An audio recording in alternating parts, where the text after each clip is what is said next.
Everybody, welcome back to the channel. Welcome to a new gadget I've got for the studio. I'm going to show you that in a minute, but we're going to talk about papers to start off this video today. If you've been watching the channel, you've been seeing sort of the portraits I've been doing and the pieces, getting really into the monotone looks with like the transparent blacks or the Payne's greys, or even like sepias like pieces, just in one tone. I have got a colour one that I'm working on at the minute, and I'm sort of halfway through the video. But papers, if you have been watching the channel, I've been using, like I always say about the mixed media one, the 300 GSM Art Studio mixed media. It's a great paper, it really is. It's cheap, so for practicing on, it's at that sort of price range where you can sort of buy a booklet of 30 sheets, £4.99. It's a good paper to have a go at, and you can cut your masking down to it because it's thick. And that's what I like about it. It's sort of very versatile paper. But then moving on to better papers, you get way better results, you really do. And you'll see your paints lay down better. You get nicer finishes. It's nicer if you wanted to frame a piece because you've got a nice paper that the paint's going down to. The paint's laying down on it nice, especially with the FW that I'm using at the minute. I'm using FW's inks. I'm using Art Studio, which is really cheap ink and works great. It's mainly inks that I'm using, but they just go down matte, and it's nice looking at a matte finished piece of artwork, especially when it's framed. So we did that one, and on the papers I'm using now is Bristol Board.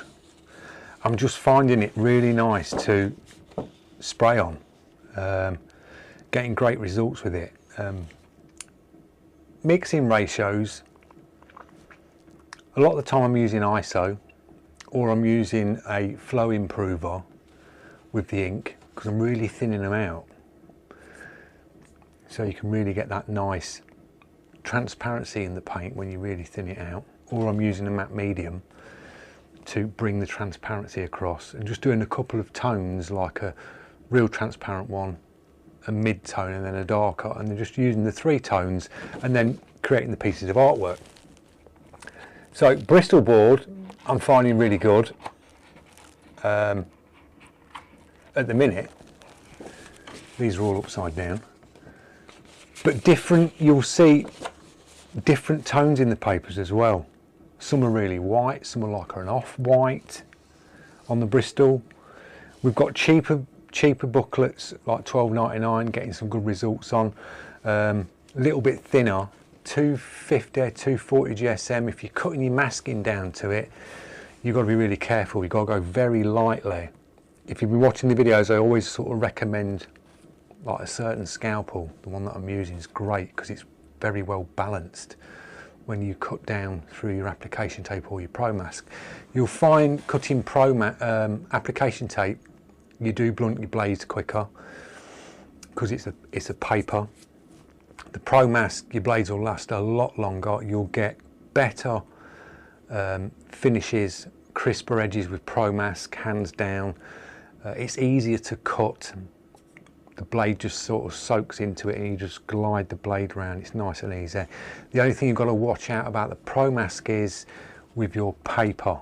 If you do cut down slightly past the Pro Mask and you're just getting into the paper, if your studio's warm and your Pro Mask has been on for quite a while and you've squeegeed it on, when you peel it off, you're going to slightly, any Bristol Board or sort of any paper, it will slightly go to lift it.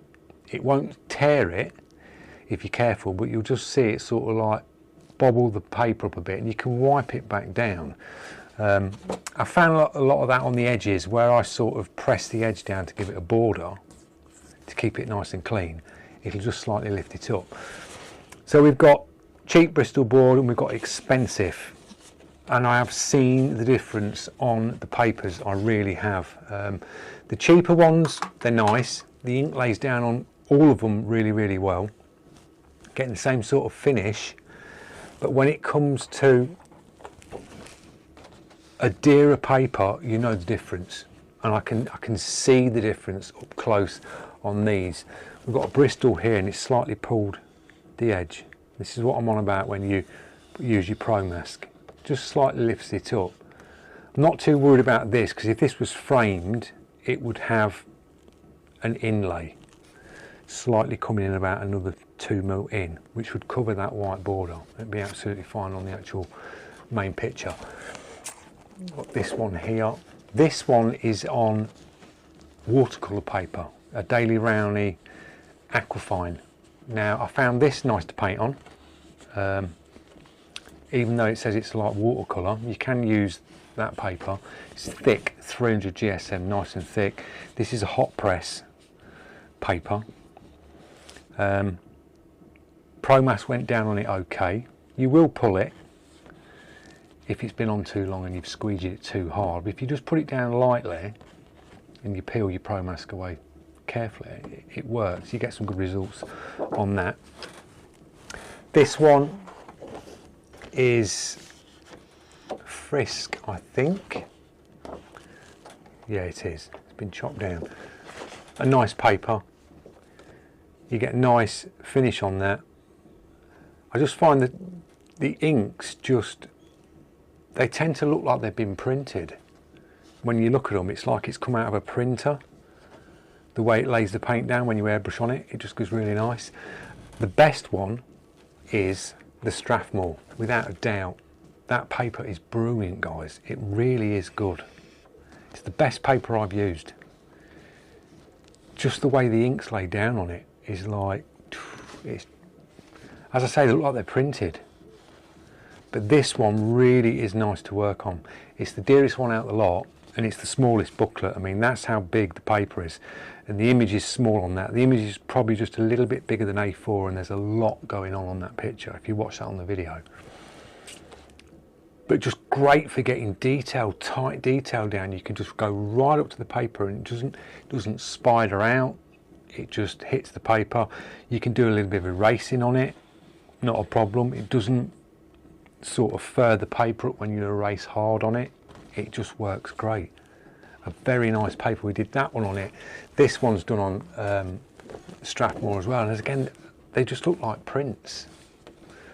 The way the ink lays down on it's just all nicely gone down, and you can get some really nice sharp detail on it. So that was that one. That's Strathmore again, and that one, recent one, was on Strathmore. This is the colour one that I'm working on, which you're going to see really soon, which is this one. We've got this piece to finish off, but that's in the next up and coming video. So papers, if you've not tried Bristol, give it a go.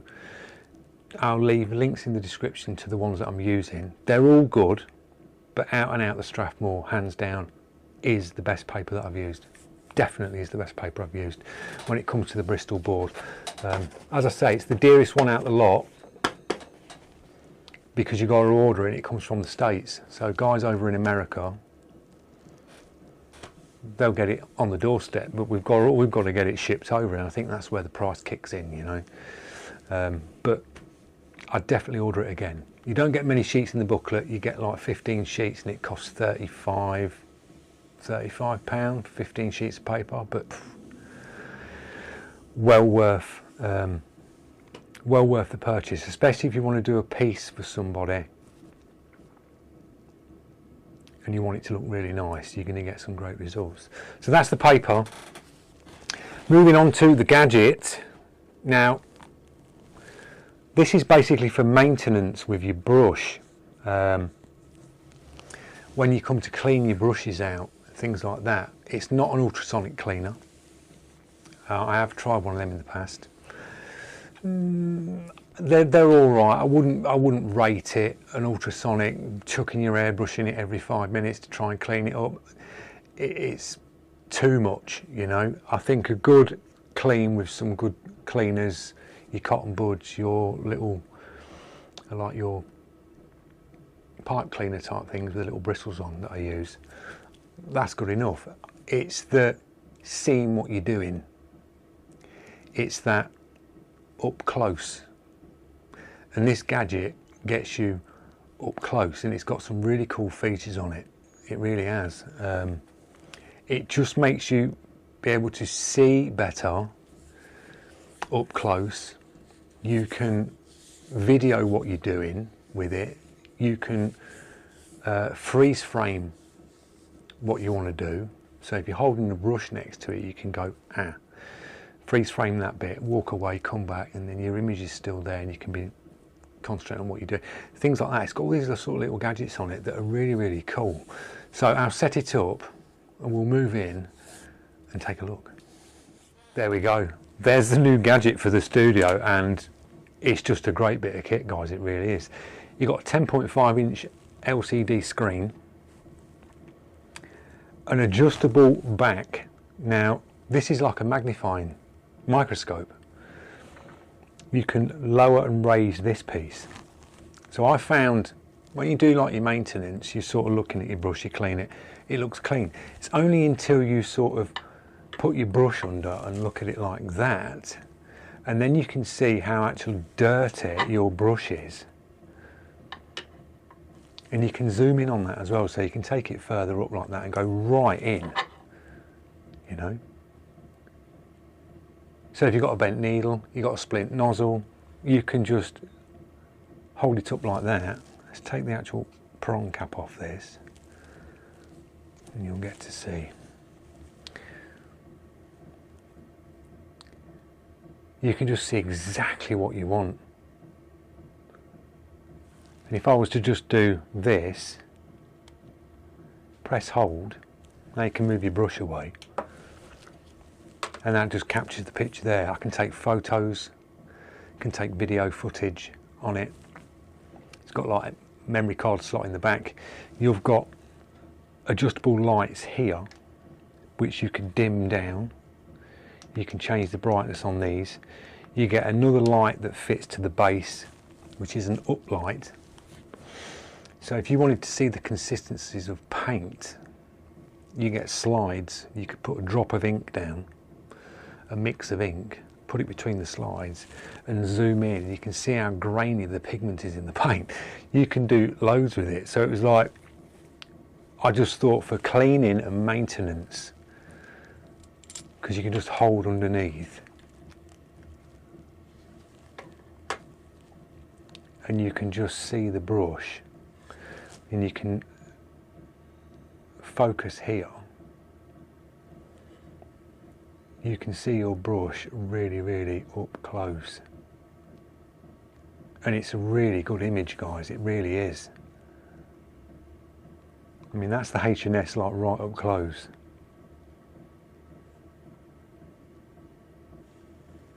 Great for just checking out, you know, this is where you'll see flaws in brushes, and this is what I mean, like with the Mobius. I had the little micro camera that went down the inside of the Mobius. If you've seen that video, this is way better because I can just put the parts underneath, zoom in, and then digital zoom in on the up and down on this. You can set sharpness, contrast, all your different colour ranges on this as well with the remote going in on this. I just think it's a really, really cool bit of kit for the studio. Looking up at close when you're cleaning and checking your nozzle and all your bits, it's just like, but a really good image. Really, really clear image on that.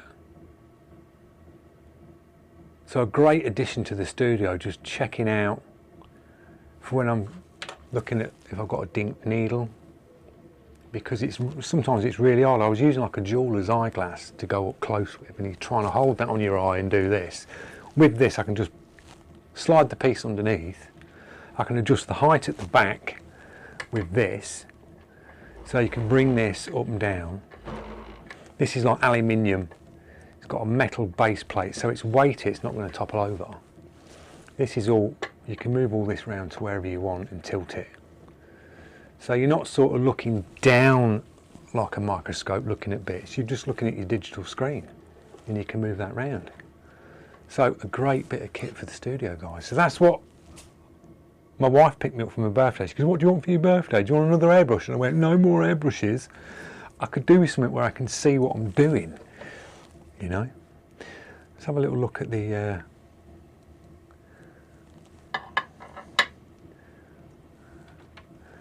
H&S nozzle.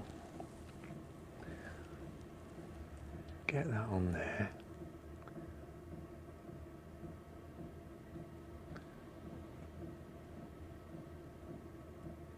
And you can see how clear that is. You can see everything on that nozzle. It's just great. It really is. You can just check. You see how dirty that is. Look at the paint in there. It's only until you see it like that. When you look at it like this, it doesn't look like dirt. When you look at it normal, you think, oh, it's just a little bit of paint. Until you look at it and go, I've just wiped that, now it looks cleaner. But it's where you can check your nozzles.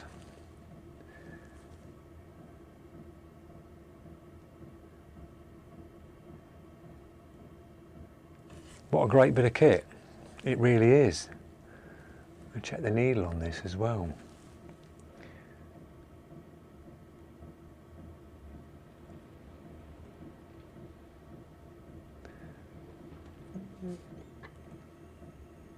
So yeah, you can see the needle up nice and close. See whether you've got a dink in the needle, or if you are sharpening your needle, you can check it under that. Brilliant bit of kit, absolutely brilliant bit of kit. I'll leave a link to this in the description to this one. There are others. I went for like the sort of dearer one. This one was like £100. There's dearer ones, but there's cheap ones. There's like ones that are like 30 quid, 39 £39. And I looked at the review on this, and people were commenting saying, oh, I'm glad I spent the money on this one and not the £35 one. It's really good for what it can do. As I say, you can film, and as you're recording, you can just hit the camera shot, and it will just take camera shots like tick, tick, tick, tick, and it just stores down to a USB, micro USB card in the back. Take that out. I can just upload all that footage across to for the videos, and I can drop maintenance videos now for you guys, or brush reviews. And when I do a brush review and we do a breakdown, we can pop it under the microscope and go, look, this is what you're getting for your £100 and something.